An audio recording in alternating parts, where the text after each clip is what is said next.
ನಮಸ್ಕಾರ. ಕನ್ನಡದ ವಾಹಿನಿ ವಿಸ್ಮಯವಾಣಿ ಯೂಟ್ಯೂಬ್ ಚಾನೆಲ್ಗೆ ತಮ್ಮೆಲ್ಲರಿಗೂ ಸ್ವಾಗತ. ವರದಿ ಓದುತ್ತಿರುವುದು ವಿದುಷಿ ಸ್ವಾತಿ ಪಿ ಭರದ್ವಾಜ್.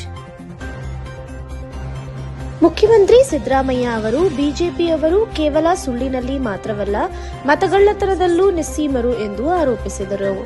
ಮೋದಿ ಪ್ರಧಾನಿಯಾದ ಬಳಿಕ ಸಂವಿಧಾನಿಕ ಸಂಸ್ಥೆಗಳ ಮೌಲ್ಯ ಹಾಳು ಮಾಡಿ ಚುನಾವಣಾ ಆಯೋಗ ಸೇರಿದಂತೆ ಕೇಂದ್ರದ ಅಡಿಯಾಳುಗಳಾಗಿಸಿದ್ದಾರೆ ಎಂದು ಹೇಳಿದ್ದಾರೆ. ಪ್ರಜಾಪ್ರಭುತ್ವ ಮತ್ತು ಸಂವಿಧಾನ ಕಾಪಾಡಲು ಹೋರಾಟ ಕಟ್ಟುತ್ತೇವೆ ಎಂದು ಸಿಎಂ ಘೋಷಿಸಿದ್ದಾರೆ.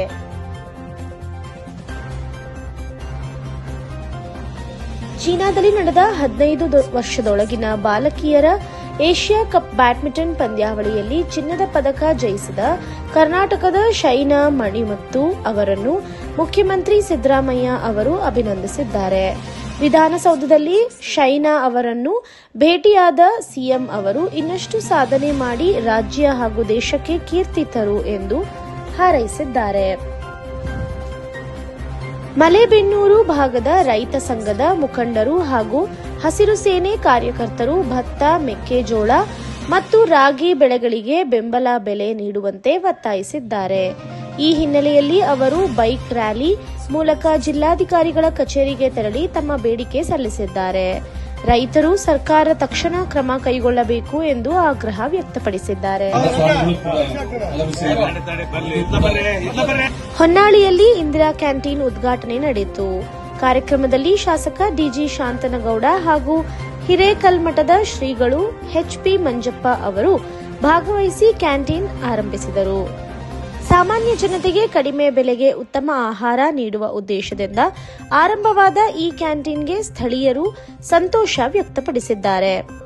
ಪಟ್ಟಣ ಪಂಚಾಯಿತಿ ಸದಸ್ಯರು, ಅಧಿಕಾರಿಗಳು ಮತ್ತು ಕಾಂಗ್ರೆಸ್ ಕಾರ್ಯಕರ್ತರು ಉಪಸ್ಥಿತರಿದ್ದರು.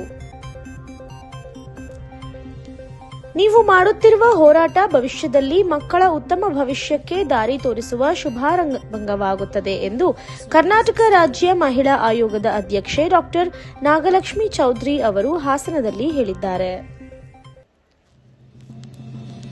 ಅಥಣಿ ತಾಲೂಕಿನ ಅಭಿವೃದ್ಧಿ ಪ್ರಶ್ನೆ ಮತ್ತು ಚರ್ಚೆಗೆ ಬಂದಿದೆ. ಕೆರೆಯ ಶುದ್ಧೀಕರಣದಿಂದ ಹಿಡಿದು ರೈಲ್ವೆ, ಶಾಲೆ, ಪುರಸಭೆ ವ್ಯಾಪ್ತಿಯ ವಿಸ್ತರಣೆ ಎಲ್ಲವೂ ಕಾಗದದಲ್ಲೇ ಸೀಮಿತವಾಗಿದೆ. ಜನರ ಆಕ್ರೋಶ, ಚುನಾವಣೆಗೆ ಮಾತ್ರ ಭರವಸೆ, ಕೆಲಸ ಶೂನ್ಯ ಎಂದು ಅಥಣಿಯ ಅಭಿವೃದ್ಧಿ ಭಾಗ್ಯ ಯಾವಾಗ ಬರಲಿದೆ ಎಂಬುದು ಇನ್ನೂ ಪ್ರಶ್ನೆಯಾಗಿಯೇ ಉಳಿದಿದೆ. ಬೆಳಗಾವಿ ಜಿಲ್ಲೆಯ ಅಥಣಿ ತಾಲೂಕಿನಲ್ಲಿ ರೈತರ ಆಕ್ರೋಶ 3ನೇ ದಿನಕ್ಕೂ ಮುಂದುವರೆದಿದೆ. ದನಕರಗಳನ್ನು ಬೀದಿಗೆ ತಂದು ಹೋರಾಟ ಮಾಡುವ ಮಟ್ಟಿಗೆ ಪರಿಸ್ಥಿತಿ ತೀವ್ರಗೊಂಡಿದೆ. ರೈತರು ಸರ್ಕಾರದ ನಿರ್ಲಕ್ಷ್ಯವನ್ನು ಖಂಡಿಸಿ ನಮ್ಮ ಕೂಗು ಸರ್ಕಾರಕ್ಕೆ ಕೇಳಿಸುತ್ತಿಲ್ಲವೇ ಎಂದು ಪ್ರಶ್ನೆ ಎತ್ತಿದ್ದಾರೆ.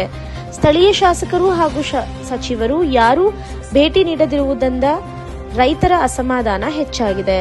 ಸಂಜೆ ಒಳಗೆ ಸರ್ಕಾರ ಯಾವುದೇ ತೀರ್ಮಾನ ಕೈಗೊಂಡದಿಲ್ಲವಾದರೆ ಕಾರ್ಖಾನೆ ಮಾಲೀಕರ ಮನೆಗಳ ಮುಂದೆ ದನಕರುಗಳನ್ನು ಕಟ್ಟುತ್ತೇವೆ ಎಂದು ಎಚ್ಚರಿಕೆ ನೀಡಿದ್ದಾರೆ. ಮಾಯಕೊಂಡದ ತ್ಯಾವಣಿಗಿ ಗ್ರಾಮದಲ್ಲಿ ರಾಜ್ಯೋತ್ಸವ ಜಿಲ್ಲಾ ಪ್ರಶಸ್ತಿ ಪುರಸ್ಕೃತ ಪತ್ರಕರ್ತ ಹಿರೇಕೋಗರ್ಲರು ಎಚ್ ಕುಮಾರ್ ಅವರಿಗೆ power star Puneeth Appu trust ಮತ್ತು ಪವರ್ ಸ್ಟಾರ್ ಅಪ್ಪು ಪತ್ತಿನ ಸಹಕಾರ ಸಂಘದ ವತಿಯಿಂದ ಸನ್ಮಾನ ಜರುಗಿತು. ಸಂಸ್ಥಾಪಕ ಅಧ್ಯಕ್ಷ ಎಚ್ಆರ್ ಗಂಗಾಧರಯ್ಯ ಅವರು ಎಚ್ ಕುಮಾರ್ ಅವರ ಪತ್ರಿಕೋದ್ಯಮದ ನಿಷ್ಠೆ ಮತ್ತು ಜನಸೇವಾ ಮನೋಭಾವ ಶ್ಲಾಘನೀಯ ಎಂದು ಪ್ರಶಂಸೆ ನೀಡಿದ್ದಾರೆ. ಕಾರ್ಯಕ್ರಮದಲ್ಲಿ ಎಂ ವಿಶ್ವನಾಥ್, ಪಂಚಾಕ್ಷರಯ್ಯ, ಹಿರೇಕೋಗಲೂರು, ಚಿಕ್ಕಣ್ಣ ಹಾಗೂ ಗ್ರಾಮಸ್ಥರು ಉಪಸ್ಥಿತರಿದ್ದರು. ದಾವಣಗೆರೆಯಲ್ಲಿ ಭೂಮಿಕಾ ನಗರದ 34 ವರ್ಷದ ಮಹಿಳೆ ಆನ್ಲೈನ್ ವಂಚನೆಗೆ ಬಲಿಯಾದ ಘಟನೆ ನಡೆದಿದೆ. ಹೋಟೆಲ್ ರಿವ್ಯೂ ಬರೆದು ಹಣ ಗಳಿಸಬಹುದು ಎಂಬ ಆಮಿಷ ನೀಡಿ ವಾಟ್ಸ್ಆಪ್ ಮೂಲಕ 12 ಲಕ್ಷ ರೂಪಾಯಿ ವಂಚನೆಯಾಗಿದೆ. ಆರಂಭದಲ್ಲಿ 1200 ನೀಡಿದ ವಂಚಕರು ನಂತರ ಟಾಸ್ಕ್ ನೆಪದಲ್ಲಿ ಹಂತ ಹಂತವಾಗಿ ಹಣ ಕಸಿದುಕೊಂಡಿದ್ದಾರೆ. ಸೆನ್ ಠಾಣೆಯಲ್ಲಿ ಪ್ರಕರಣ ದಾಖಲಾಗಿದೆ. ಇದು ಇಂದಿನ ಸುದ್ದಿ. ನಿರಂತರ ಸುದ್ದಿಗಾಗಿ ನೋಡ್ತಾ ಇರಿ ವಿಸ್ಮಯವಾಣಿ. ಇದು ಕನ್ನಡಿಗರ ಧ್ವನಿ. ವರದಿ ಓದಿದವರು ಸ್ವಾತಿ ಪಿ ಭರದ್ವಾಜ್.